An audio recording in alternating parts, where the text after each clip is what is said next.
Okay, Carly, what I got here is some clips together from the last few games you played of some things you did well, I think, when you were on your game, and how they kind of affected you when you were off your game. The first biggest thing I see is just on zone entries, where you're kind of worried a bit more about maybe a possible pass or the player coming through the middle, rather than staying square and worrying about the player carrying the puck down the wall. And there is times where it's like you should be aware and ready for a possible feed to the middle, especially if your D may or may not be in position to worry about them. But during plays like this, where you actually read right that there was a pass, your timing gets thrown off because you're kind of ahead of the play from the get go. If you're in good square position and you're on angle with the puck carrier, you kind of force them to have to pass the puck, which is a good thing because now who knows what happens when that pass comes across. But the biggest thing here is it just can throw off your timing on a situation like that. And again, being aware of where the option is, but not making that more important than the player with the puck, where you end up not being square and then not being off angle if they do go to shoot it. I think a big part of that kind of just shows a little bit of uncertainty about your read on the play and then your commitment on the play. It definitely doesn't look anything like someone who's aggressive or confident in their situation that they're dealing with at the moment. Again, the biggest thing is just going back to the basics as far as like the puck carrier is your first priority. Then if there's a pass or something like that, then you react accordingly. But the biggest thing again is the player with the puck at that moment. Now, I think some of this might kind of come from just reminding yourself about, your stance and your depth on situations, not getting too deep or too wide and low and crouchy. Kind of starting with a big stance and then working your way a little bit lower into it when they start to creep a little bit closer to you for a possible shot on net or something of those sorts. You can see right here, if you drop down tall in your butterfly, then you have save options with your shoulders and arms and you're just bigger. Versus if you get too crouchy in your stance, it probably leads to a really crouchy butterfly. And with that probably comes from something about not being quite confident in the situation in that specific moment. Like anyone else who's maybe not confident at that moment, they're going to sink into their net, they're going to play small, and that's kind of something that everyone can see and understand. But if you can find a way to kind of get your feet back underneath you, then you have a chance to also be a bit more aggressive on the play. And then you're going to start to worry about just the puck. Now, the big thing I saw here was this. You did this little shimmy shake with your hands, like you're kind of getting tensed up and ready. Now that the game's 5-0, you kind of said, "Screw it, I just kind of have to play." So you kind of seem to do this physical action. You'll see it right here with your hands to get yourself back in the game mentally. And then from there, look where you're at. Top of your crease, tracking the puck, taking the shot. And you kind of did that on the cliff before. Here's a replay of it. As far as you being committed to the shooter. This is, again, third period later in the game when you kind of probably said, "Screw it, I'm just going to play well the rest of the time. There's nothing to worry about now." And same thing there, being in such a good position that you can force a shooter to miss the net completely altogether. But you can just see the commitment to the shooter in that position right there. And then here, again, something you did physically with your hands. They also pop out forward as maybe like a reminder. Hey, get your hands out. Worry about the player. Attack them. And again, this is in the first there for your Stonehill or your Michaels game where you played really well at. And so here's the triangle right here. Feelings, actions, and thoughts. And they're all interconnected in this kind of flow chart here, where one affects the other, which affects the other, which affects the other. And it's just kind of a continuous cycle. So what you want to try to do is find which point, either on any given day or consistently, pick a point on the triangle to start with. And so what I saw with those examples is you did a physical action. If you do a physical action that's seen as confident and aggressive, then your thoughts are going to probably be a bit better. You're going to be able to commit to reading the play and the situation. You're going to have more positive thoughts, and that's going to make you feel more confident. and then you're going to have more confident play. And that's what you did right here during the Michaels game. You can just see you're a lot more committed to the play, not getting sucked deep in your net unless necessary on like a rebound like that. But you're not even worried about that pass across because your first priority is the shooter. And then they make the pass over there and you move across accordingly. But here you can see there's no cheating on it or leaning away, worrying about going to the middle or anything like that. You're just worried about where the puck is at in that moment. Again, not getting sunk deep in your net. And you can see, too, again, like I said earlier, with your stance. So I think if your stance and your feet are underneath you, you're probably going to be a lot better at being committed to the play. And again, it's about being aware of where the players are at, okay, pointing them out and being aware of where they're at and what could happen. But you can't worry about them so much where it takes away from your first priority, which is the shooter, which kind of happens on this play right here. You're in a good spot, and you probably worried about that backdoor player a little bit too much to where now there's a chance for that player from a bad angle throw it on net and have it find a hole like it did. Another good example, player coming down the wall, big, tall stance. You get a little bit lower windshield shoot, but here right now, just look big and confident, okay? Looking big to the player where they're not confident in their shot, where either A, they don't want to shoot it and they force a pass, which is probably going to be a bad pass, or again, they just throw it at your chest and we're missing that altogether. And again, with a player walking out from the corner, stepping out towards them. Big in the stance, and again, getting a little bit crouched when they go to shoot.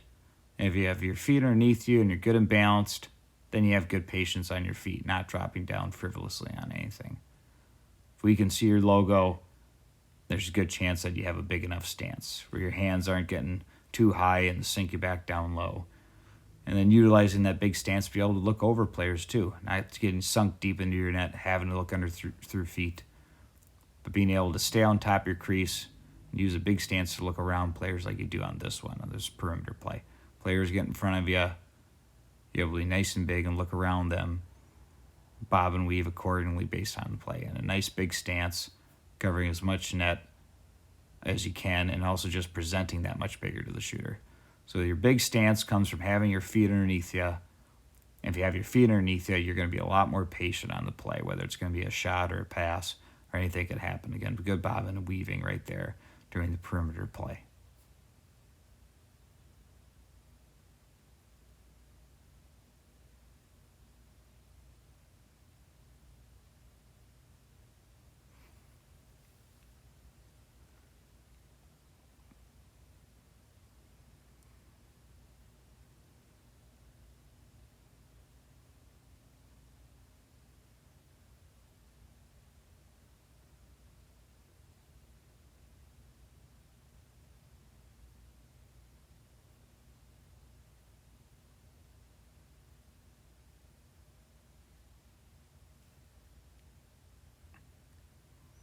And then down here during the Stonehill game, again, worrying about the shooter first coming down the wall, and then there's a pass that you're able to move across on your feet.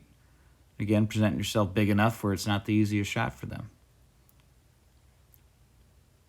Puck carrier first is your priority. Easy save to the corner. And again, just good stable in your stance, presenting big, not guessing. There's complete certainty on the play and conviction in your positioning.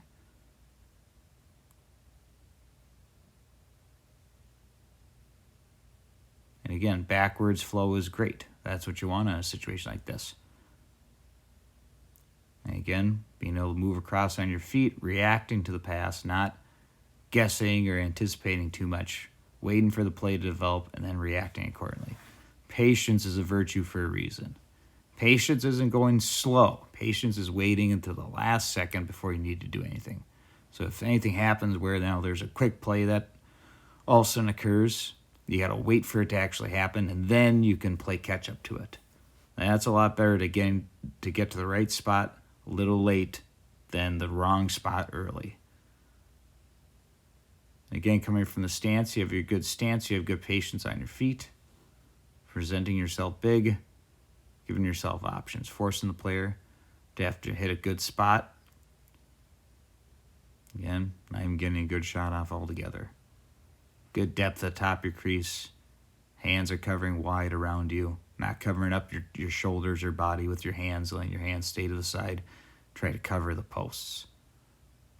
Looking like the big green monster. And if you have good feet and you have patience, you can make saves like this. You can trust your reads and reactions. And if you think it's going high, you can stand there and get a hit in the shoulder. If you stay big enough, you have a chance to use those parts of your equipment. If you get too crouchy and your hands start to cover you up, now there's no chance to use your shoulder and hands. Now there will be times, the closer that puck is to you, the more you're going to need to get wider and lower and more deeper in your crouch, because your next play is going to kind of guarantee to be a butterfly or some type of sliding play, where it is so tight where you do kind of need to look through everyone's feet. But again, that's on these in tight plays where they're within 2 or 3 stick lengths away, and then maybe there's kind of chaos in front of the net. As soon as that puck's on the perimeter or at top of the house, like this one right here, you're keeping your feet underneath you, you're being square, getting on your angle, and you're letting the play come to you. You're not chasing anything, you're just sitting there waiting. Good depth at the top of the crease, hands are in position. Good knee bend, good bend in the hips. But again, not so low where now all of a sudden you can't look over people when there is traffic or screens.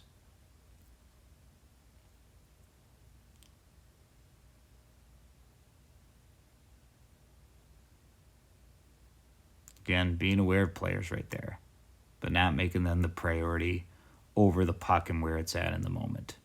Letting your teammates know where they're at, being ready for a possible pass or a puck to pop out to them, whether it's a play coming down the wall or a pass in front right here. They don't take away from your first priority, which is the puck and the puck carrier.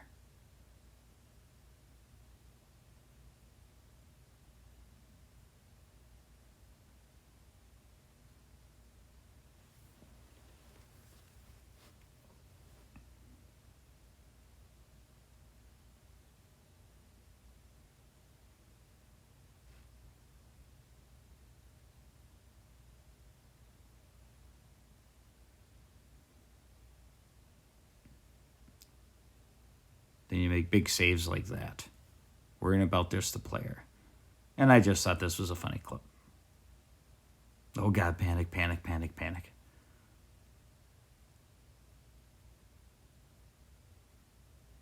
Ugh.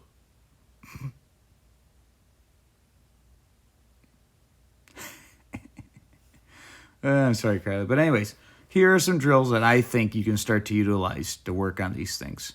So to help you with your commitment to the player with the puck and reacting to a pass, making yourself just do simple X drills where you're at the corner of your crease set and then pivoting and sliding back towards your post. Doing that from your feet and then even doing it from your knees. Having to deal with being completely square for the initial shot and then reacting to the puck's new location behind you. Much like you see in these clips right here. You're square to the shooter, then once the puck is passed over behind you, then you pivot and slide across accordingly. But you're not cheating on any of these. You're staying square, and then once the puck ends up at a new location, then you rotate and start to move to it.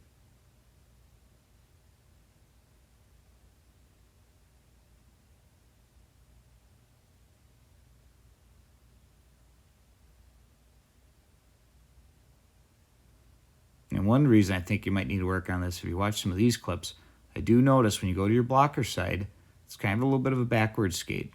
Versus when you go to your glove side, you square up and pivot and move across accordingly. Blocker side, it's a little bit of leading with your butt. Glove side, you kind of open up your chest a little more. You see it a little bit on this clip as well. Puck goes to your blocker side, just kind of a backwards drift. Not to say sometimes that's not a good play to do, but it does make me wonder if maybe there's a little bit of inefficiency in your pivots to your blocker side, which might cause you to kind of be a little bit flat on certain plays coming down the wall. Now this one right here is going to help you with those zone entries. Players coming down the wall with the puck, and you're having to stay square, changing your angle, changing your depth. I think a big thing to focus on here is pulling your back foot underneath you. If you push with your push leg and you don't pull it back underneath you, then all of a sudden you're getting wider and wider after every push. So the main concern isn't just to push with your foot, but pulling it back into its original spot as far as your width of your stance as you're moving across. So here you can see you want to work your way outside your crease and then work your way back to your crease. You even do things where maybe they're coming down the wall and they attack the net. As you're moving back towards your post, you get down to an RVH for a possible wraparound or post play on the near side. But again, working your way outside your crease and then working your way back to the post on your feet, much like these ones you see here. Moving over a little bit down the wall and then back to your post when that puck gets low to the goal line. And what you can do here is you can do a mini drill of it as far as getting a good feel for that step out move. So you're working on moving forward to a player if they walk out from the corner from the goal line, or working your way back to your post, they go from the low angle down to the goal line. So moving out from the corner and moving down the wall to the corner. And just re-establishing that feel for that short side angle on that near side post. And then what you can see here is player coming down the wall and you end up in front of the post, which is perfectly fine. And then having to, once you realize, oh, they're going below the goal line behind the net, having him move that foot from outside the post back to the inside the post. What you'll see here again with that kind of horseshoe shape, going in an overlap and then retreating back to the inside of your post once you realize they're not going to shoot from that low angle, and you got to get back to the post in case there's a behind the net type play there. Again, pulling your feet underneath you, not getting too wide, and having to gather yourself to create that post entry. Now, if they do shoot from this angle, Stonehill goalie did really nice and good, is they utilizing that overlap. She's moving down the wall. When she realizes she's going to shoot, she doesn't have to retreat. Now, one big thing is to look at how the player is attacking the net. Are they coming towards the net because your D's playing catch-up? Or are they moving down the wall because your D's in good position, forcing them to shoot from a low angle, or maybe having to go to the goal line? Or are they getting to attack the net straight on because they get around your D after making a good move? So I think all those drills you should utilize accordingly for your practice plans. Now here I was going to say as a side note is some of your puck plays here. This was a good one that you had during that game. And then down here, a nice simple stop for your D, which I think overall you've done really well. Being able just to set it up for your D so they control it and move out is great. But now there's a couple times, though, where the puck is kind of coming slow and you figure your D will get it, and they do. But even slow ones like this, if it's fast enough to end up on the other side of the net, the other team gets to still do their forecheck. You can see she can stop her there in the corner, where right now, if you let it come to you a little bit and just give it a little stop so that she can get the puck on her blade behind the net, now she gets to use the net as coverage. Now this was one here that kind of ended up causing the goal. It created chaos behind the net when she stopped it.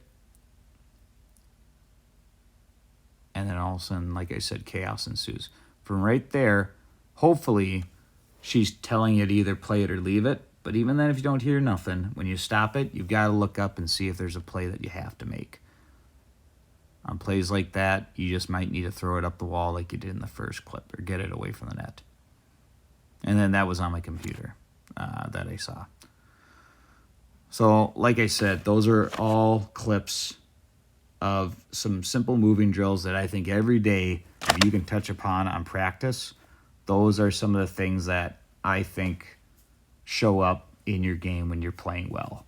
And if you're doing those physical actions and having your body do all those things, there's a lot better chance that you're going to go into the game feeling a lot more prepared, a lot more confident, because you know that you've been hammering home the skill sets that show up in your game when you are playing well. And hopefully you can keep those habits going the rest of the year. So hopefully this helps. If there's needed anything else, just let me know. Keep working hard, and I'll talk to you soon, Carly. Good job.